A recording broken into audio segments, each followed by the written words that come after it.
मगर याद रखना हुजूर का दामन सिर्फ नसीब वालों को मिलता है। बेशक बेशक, सुभान अल्लाह। नसीब वालों को मिलता है।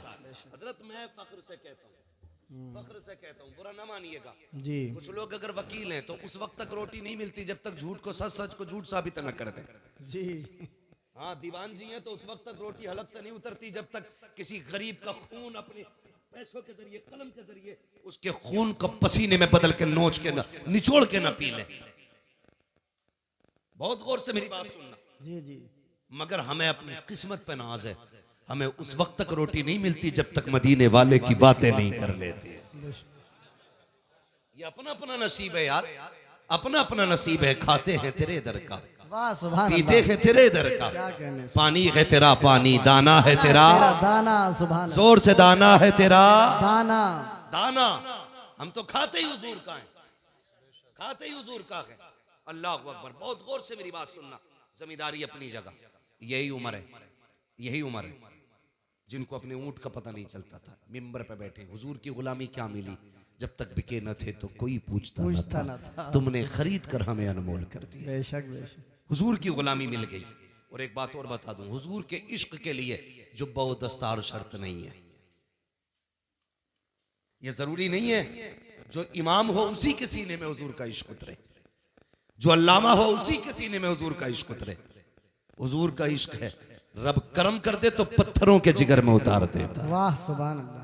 हुजूर का जिक्र है, रब करम कर दे तो पत्थरों के जिगर में उतार देता है। ये जरूरी नहीं। मैं अक्सर कहता हूं मिंबर वालों, कभी नीचे वालों को गाली मत देना, कभी सुनने वालों को बुरा मत कहना। हम नहीं जानते इतनी बड़ी तादाद में क्या पता कौन ऐसा बैठा हो जब दुनिया सो जाती हो वो रो के रात को अपने रब को मनाता हो। जानता है किसी को कोई नहीं जानता। जब दुनिया सो जाए तो किसके कनेक्शन दिल के खुदा से जुड़ते हो। कभी घमंड ना करना। अगर मस्जिद जाते हो तो सजदों पे घमंड नहीं, ज़कात देते हो तो अपनी खैरात पे घमंड नहीं, अगर नेक काम करते हो तो नोकी पे घमंड नहीं। कभी मत इतराना।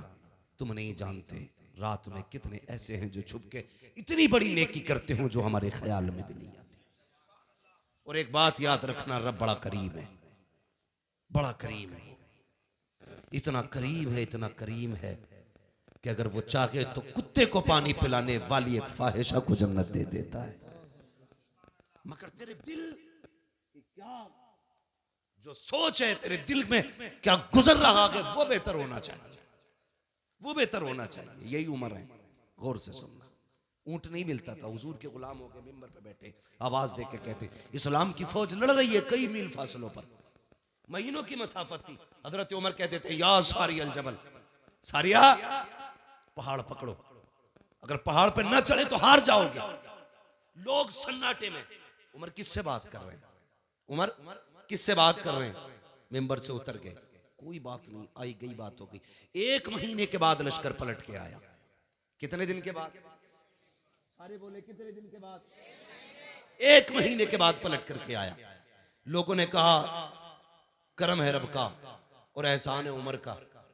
कहा क्या कह रहे हो? कहा हाँ, हम तो जंग हार जाते, वो तो उमर ने आवाज दे दी।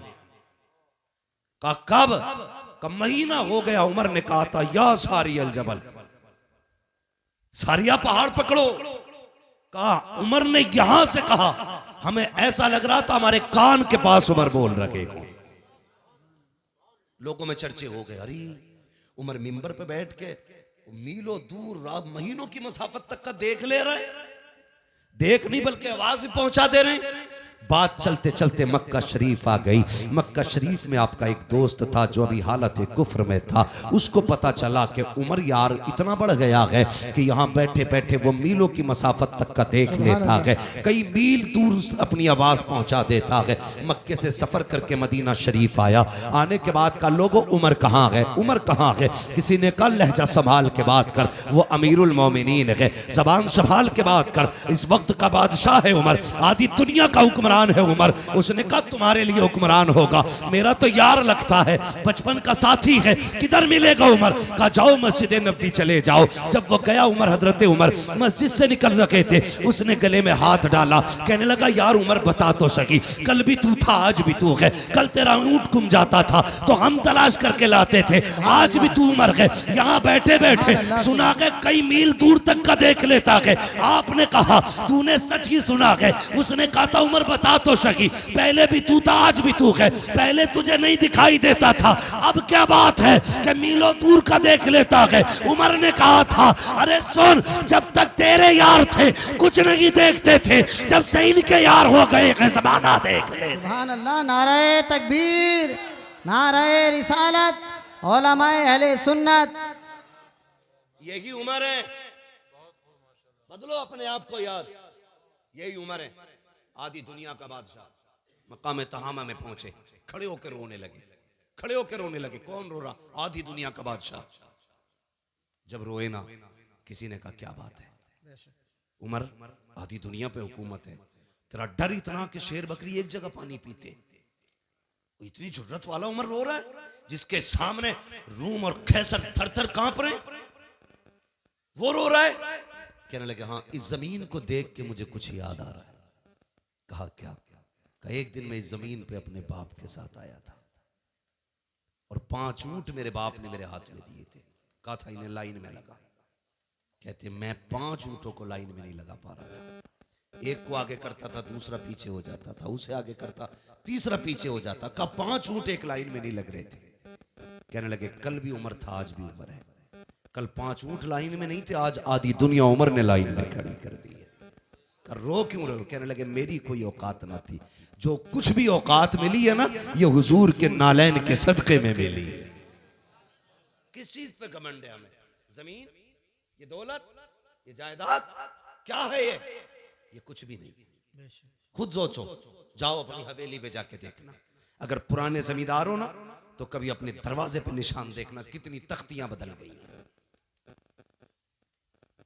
तुम्हारे बाप से पहले तुम्हारे दादा के नाम की तख्ती थी, उससे पहले तुम्हारे परदादा की तख्ती, उससे पहले तुम्हारे लकड़दादा की तख्ती, उससे पहले झकड़दादा की तख्ती, आज तुम्हारे नाम की तख्ती है, कल तेरे बेटे के नाम की होगी, फिर वो छूटेगी, तेरे पोते के नाम की आएगी, फिर वो भी हटाई जाएगी, फिर पर पोते के नाम की लगेगी। मुझे बता, हवेली वहीं रहेगी, तख्तियां बदलती रहेगी।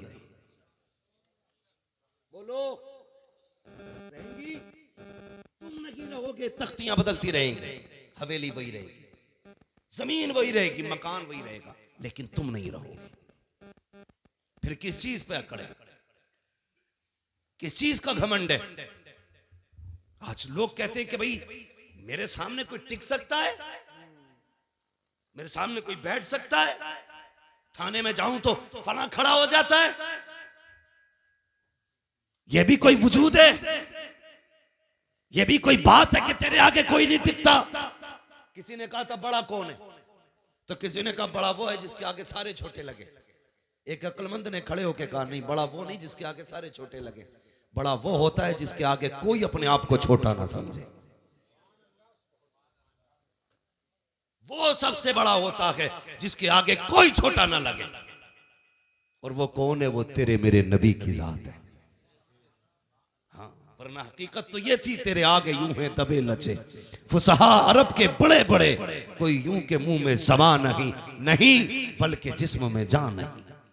अगर वो बोलने पे आ जाएं तो बड़े बड़े अच्छे गूंगे नजर आते थे। हाँ, उनकी फसाहत और बलागत के आगे किसी की ज़बान नहीं चलती थी, लेकिन